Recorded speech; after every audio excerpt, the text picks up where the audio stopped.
All right, our next session is called Digital Commerce, Technology, and Retail Efficiency to Maximize Revenues and Right-Size the Market. It's sponsored by Dutchie. It's featuring Randall Buchman, founder and CEO of Pleasantrees, Mike Bahoura, principal, Pure Cannabis Outlet, Michael Johnson, CEO, Metrc, and Chris Ostrowski, Chief Technical Officer, Dutchie. And it's moderated by Krista Raymer of the Vetrina Group. Come on up.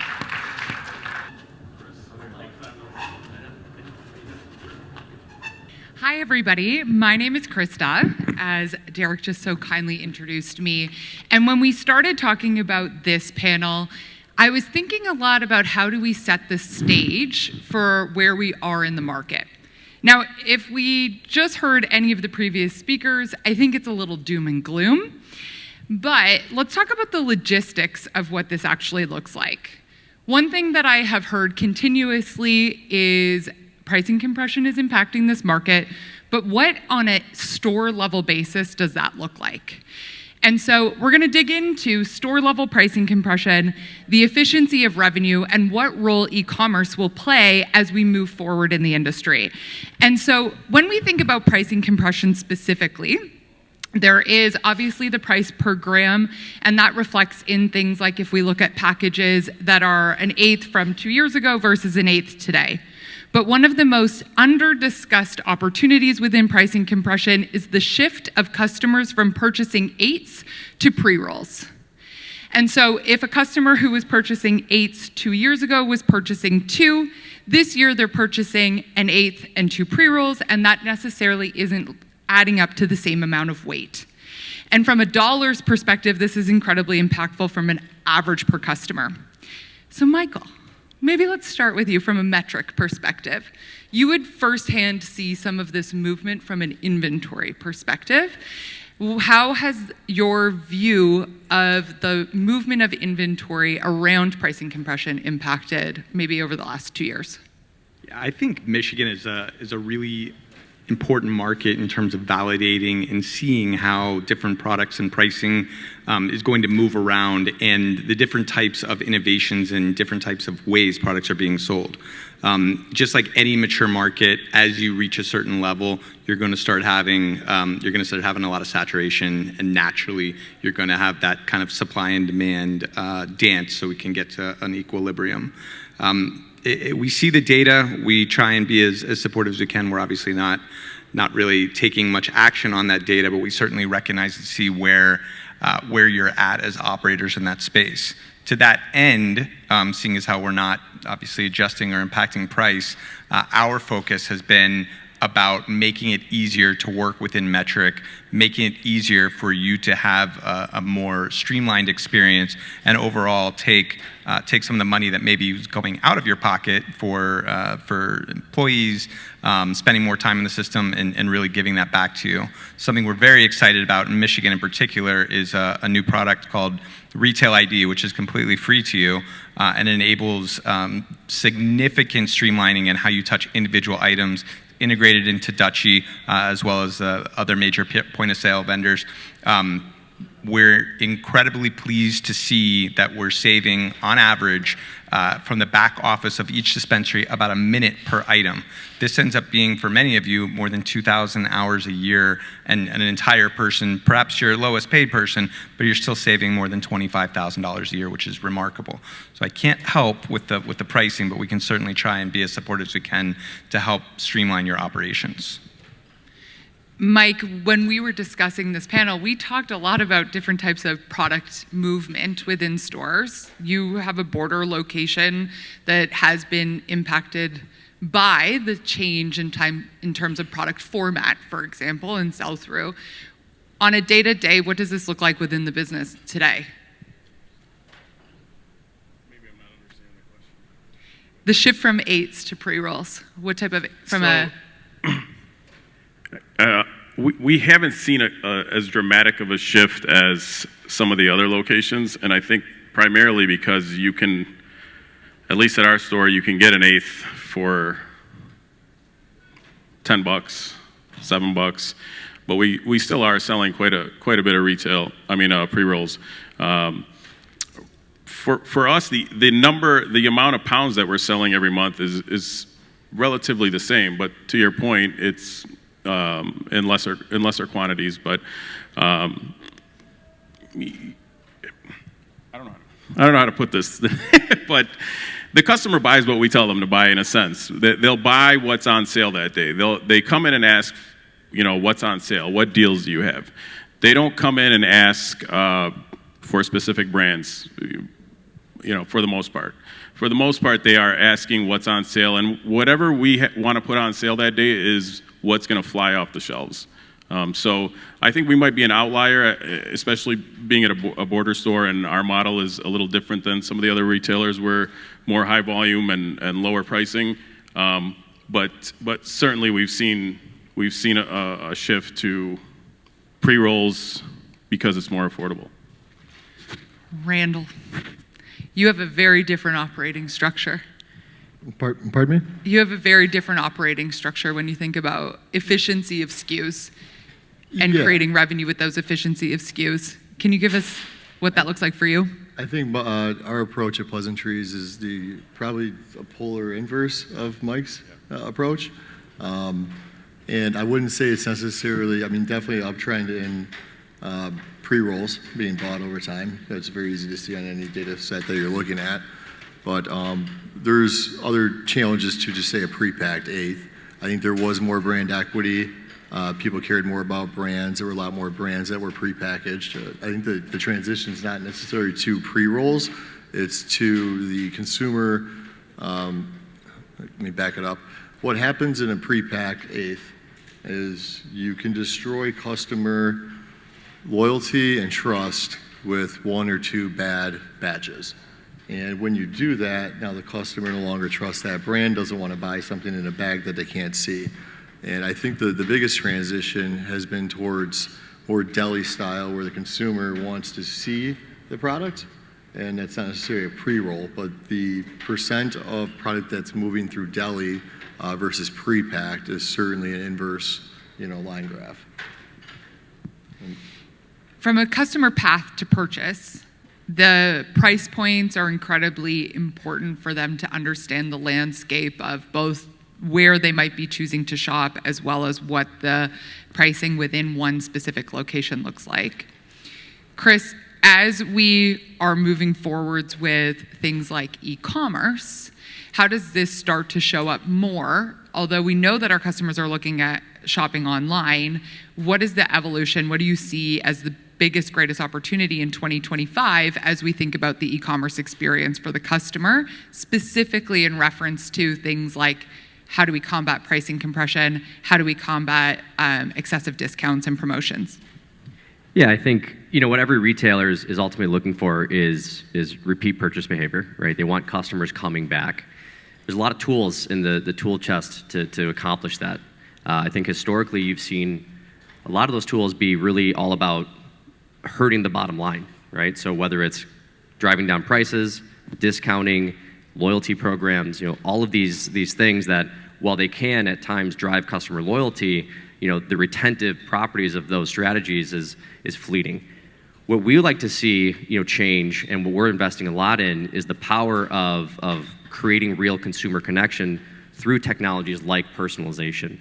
When a customer can come to your store, when they can shop your website, and the experience that they get from the jump is personalized one-to-one with what they expect and what they're shopping for, that builds loyalty, that builds brand trust, and that builds a sense of, I shop at Pleasantrees or Pure because they know me, right? I'm going to keep coming back because I'm looking for that efficiency, and that's what we're really trying to do across the whole customer journey. So starting with e-commerce, but also making that happen in store, helping rebuild that. I think in the early days of cannabis, especially in this market, a lot of that personalized experience came from a bud tender, knowing a consumer, knowing a patient. It's hard to keep bud tenders. It's hard to keep staff. It's a revolving door.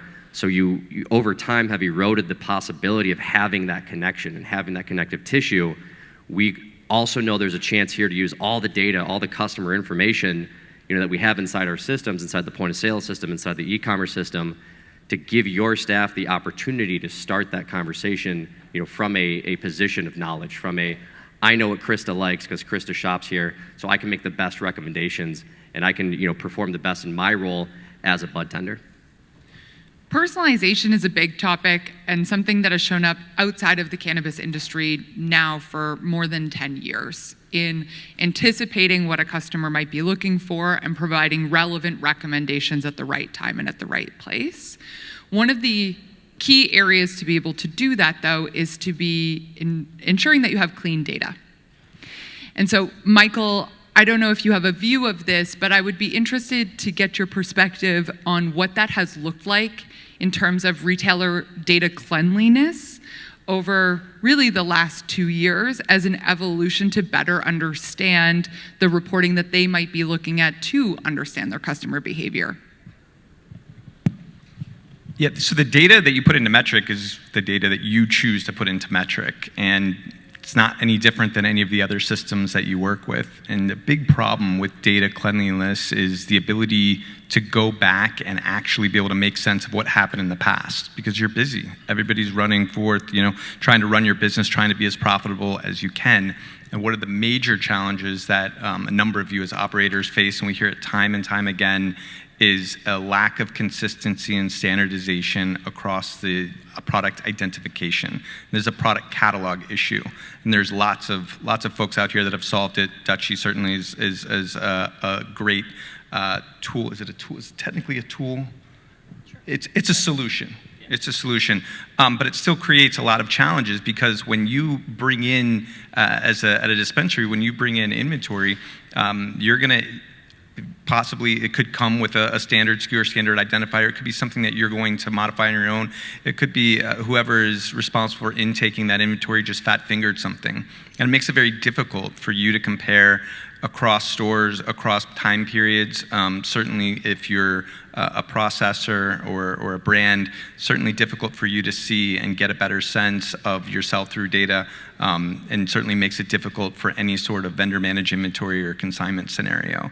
And so we've endeavored and worked with many of you actually that are in this room to be able to try and add some standardization and optional identification within Metrc, so that it will flow throughout your entire flow of the supply chain, and enable you to have a better sense of really what has gone on, so you can better understand the trends in your data, allow for greater identification, and certainly allow to facilitate greater personalization, since you know a lot more about those individual products.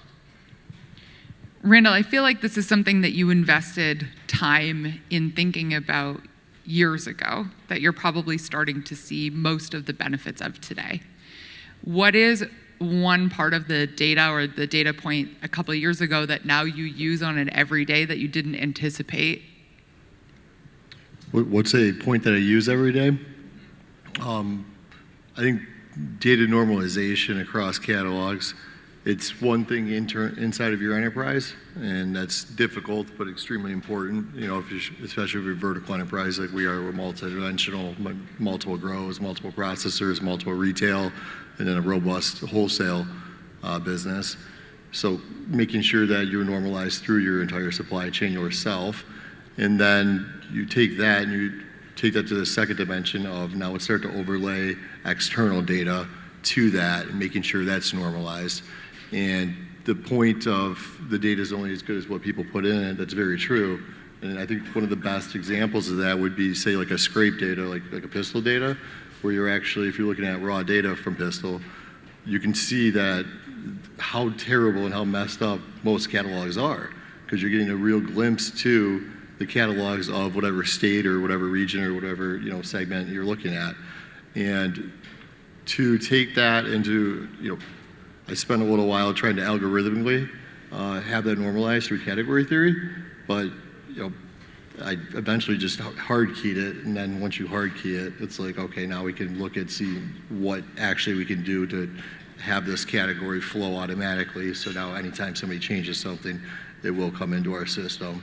Essentially turn the world of data in your market to your catalog. Keep your catalog maintained, then you can see the rest of the world at that catalog level, and now you can really see what to do with it. Mike, when we are thinking about personalization and servicing so many customers. These businesses have so many customers walk through the doors. We have so many data points over those customers and evolutions of their purchasing. What is one of the things, as you look at 2025, as an opportunity or a roadblock that you feel like within the business there's an opportunity to fix today? You ask good questions, tough questions. I really think for us in 2025, it's nothing new, but we feel like we've gotten away from some of the personalization just because of the sheer number of people we see, especially being on a border city and people coming from out of state. So when you have that much traffic and that much volume, it becomes a little difficult. The personalization side of it kind of gets put on the back burner, but we are making it a focus going forward to kind of focus on that a little bit more. We recently started doing direct marketing campaigns to customers we haven't seen in a few months, customers that spent X number of dollars over a certain time period and we haven't seen them in 30 days, 60 days. And we want to go back and try to get those customers back and try to find out why they left and see if we can get them back. But it obviously with Dutchie 2.0, right? Is that, am I? A lot of the stuff, they're kind of doing it for us. We had a demo yesterday, and it was very impressive, the stuff that they're rolling out, and having your customers come in and your bud tenders. It's hard to train bud tenders. When you have 40 bud tenders working on a shift, it's hard to train them to kind of do it the same way. So I think with the new rollout, it's kind of going to prompt them, right, Chris, if I'm not mistaken. It'll almost prompt them, like suggestions catered to that specific individual. So I think using software and technology kind of will get us back to trying to personalize that experience for each customer. At the end of the day, the store is a sales tool. I think we often forget that it is a sales tool for our bud tending teams. We think about it as an environment for our customers, but it also is an environment that we build for our teams to be able to connect with customers. And I know that, Chris, when you're thinking about this level of personalization, to Mike's point, it's like, how do we give them the right information to connect with the customer about relevant points? Because we have such a wide variety of customers with experiences as well as product availability and variety and purchasing behavior over a year. Can you talk to me about what you haven't yet been able to see within an environment but you're excited to see in 2025? Yeah, I think, we don't want to, over-engineer it or kind of be overly prescriptive. Every store operates differently, right? Border stores, even within the same retail organization, operate differently from a store in maybe Metro Detroit. So it's a lot about kind of threading the needle between configurability, but also, a lot of retailers, they just want the stuff to work. So having things like default segments in the system where we're going to be prescriptive and say, hey, these are interesting groups of customers that you should be paying attention to, you should be recommending products to what Mike said about it's hard to train staff, it's hard to train bud tenders.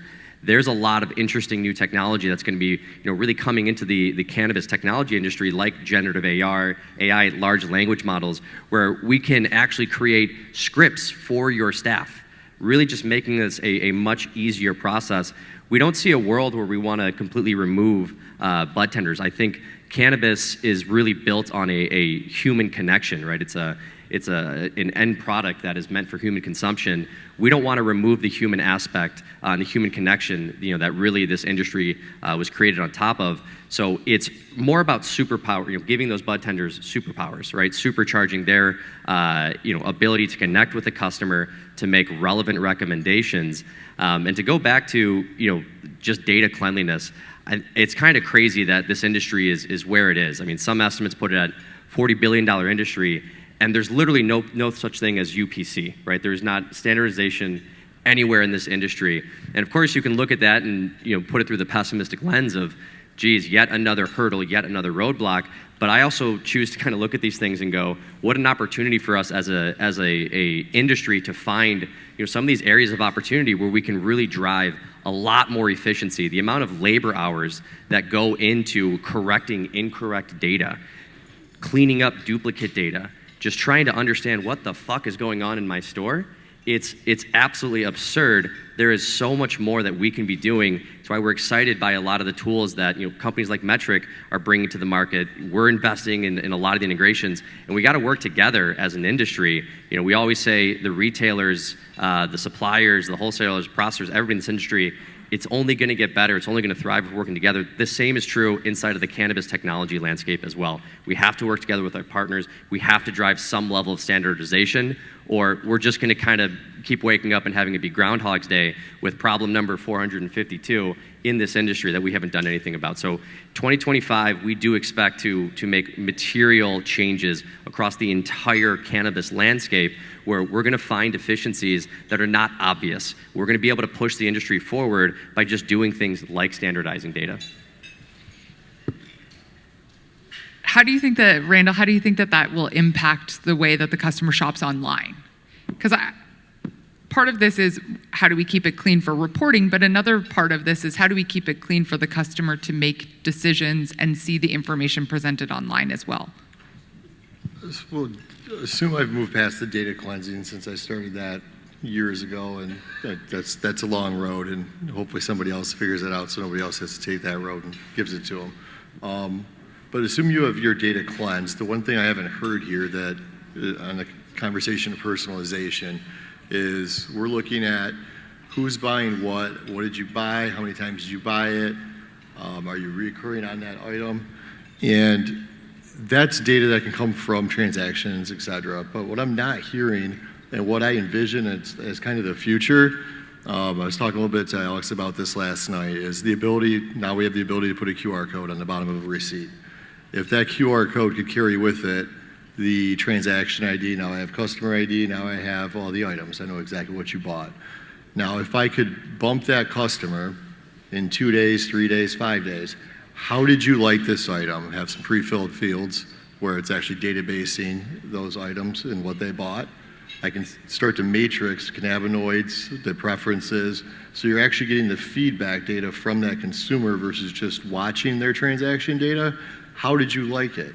Okay, now overlay that data set with what you have in inventory. Now your bud tenders are actually getting, as he said earlier, to language models, you're actually getting suggestions based on their likes, and the products that have similar cannabinoids, similar makeup, and other people that like the same things that you like these things. Now I would take that and start to bundle it with other items to push my AOV up and still give them a good margin on the items I like and have a blended mixed margin. That's my vision of where this should go to the future. The data point that I'm not hearing anybody talk about is literally that consumer's feedback. How did you like that item? Let me database that feedback. What did you like about it? What did you not like about it? I don't want them typing in there. Just pick, 1 to 5 or whatever, very normalized so it can be data set or data-based. That would be the most crucial personalization piece of data that I can see that we're missing in this industry right now, is that communication and feedback from the consumer directly. Did you like that item? What did you like about it? Whatnot. So just to add on to that, so when you standardize the data at the top end and you come up with a standardized SKU, you have a scenario where the appropriate picture, the description, the name, if you're changing your logo because it's around the holidays and you want it to be green and red or what have you, this all is built on some kind of standard at the front end. So anybody here that uses Metrc, if you produce something today, you can opt in, it's free, and you just simply add three total fields to standardize your products at production. What this enables is not stuff that I don't think Metrc's going to build, but certainly things that I know Dutchie will build and others will. As I mentioned, the ability to have standardization through the supply chain allows for vendor managed inventory, consignment. But moreover, when you're having that e-commerce experience, it creates the opportunity for a CMS. This is a marketing term, a content management system, where at one place, one spot, you're able to manage your logos, your taglines, anything and everything, and then it gets populated throughout all of the connected systems that you use, whether it's a menu board or an e-commerce site, and everything and anything in between. Standardization is the critical part here, and this is certainly something that we're after to create the UPC of cannabis entirely free for you so that we can push that through and really enhance the overall experience for both you as operators and certainly for your consumers. Getting to a point where we can anticipate customer expectations, wants, needs is a mix of having strong, clean historical information, as well as setting ourselves up for the success moving forwards. One thing that I think a lot about is decisions and assumptions I made about this industry 2 years ago and how they impact my decisions today. So as a rapid fire, I'd love to know something that 2 years ago you didn't know, but would influence the decisions that you make today. Maybe starting with you, Randall. I simply just having SKU level, normalized SKU across everything. You want QuickBooks, Dutchie, LeafLink, Metrc, please add a SKU level. It's just a string field, so we can run it at SKU level and normalize with you. Just SKU level across everything, normalize the SKU. That's something that I realized was very important and took a long time to do that. And I don't understand how people aren't doing that yet. So you can just key on SKU. I think 2 years ago, I thought branding was way more important than it is today. We were more concerned about making sure we have every brand in the store, and if one customer asked for it, we had to have it. And I think what we've come to learn is, at least in the Michigan market, it's, at least for us, it's not a brand-driven market, it's a price-driven market. So the price point will, at least, you know, at my locations, the price point will dictate what they're gonna buy. So in a nutshell, I think branding doesn't matter as much in the Michigan market as it does in some other markets. It's a good question. A lot happens in 2 years. I think ultimately the utility of having a deeper level of access to the data that is inside your systems, understanding what is happening in your stores. I think, you know, a lot of businesses, especially here in the Michigan market, grew rapidly, and a lot of the, I would say, fundamentals that, you know, maybe some other retail verticals would have already put in place around business intelligence, analytics, really understanding at a deeper level what SKUs are performing, what SKUs are not performing, where my account payables at, where my receivables at. All this information that, you know, is kind of just dying in spreadsheets at this point, that really nobody has done a great job of making sure that they're staying on top of the efficiency factors in their business. They're constantly looking at these things, constantly making improvements. I think, you know, in a lot of ways, what you continue to see in most cannabis markets and as they mature is just a kind of getting back to business fundamentals. You know, it kind of obviously comes with boom and bust periods, but ultimately you have to be able to run a business efficiently. You have to understand what's happening at your operational level, and you have to know how to make constant improvements. Otherwise, you're just going to fall behind. 2 years ago, I guess a little bit more than 2 years ago, I took over as CEO of Metrc, very surprisingly. And I definitely would have killed the spinning wheel like immediately. And I've said, I'm sorry a lot more than I think I had expected at that time. And ultimately, I'm extremely grateful of learning over the past 2 years. I mean, Chris tried to shake me down once in a Chicago, I don't know what that was. It was not a happy conversation, but we learned a lot and transformed a lot. And I think the Metrc today that you experience, while certainly not perfect, I'm not going to pretend it is materially better, light years better than it was 2 years ago. And every period that we have, every release that we have from now forward is going to continue down that path. So I'm certainly appreciative of the opportunity and the fact that no one actually shot at me in the beginning, to my knowledge, and happy to have been able to turn it around a bit. I mean, you killed the snowflakes first couple of weeks on the job. Yeah, we did do that. 2 years ago, I was having conversations with retailers here in Michigan and talking about the importance of profitability. And in those conversations, I often missed what KPIs to track. And I wish that I had used gross margin dollars in more of those conversations and not just gross margin percentage. And so what that means today is taking a look at what SKUs you're selling, which ones you're actually making money from, and where there is efficiency. And so I think with that, maybe we will wrap up our panel. Thank you, gentlemen, very much for today. Thanks, Krista.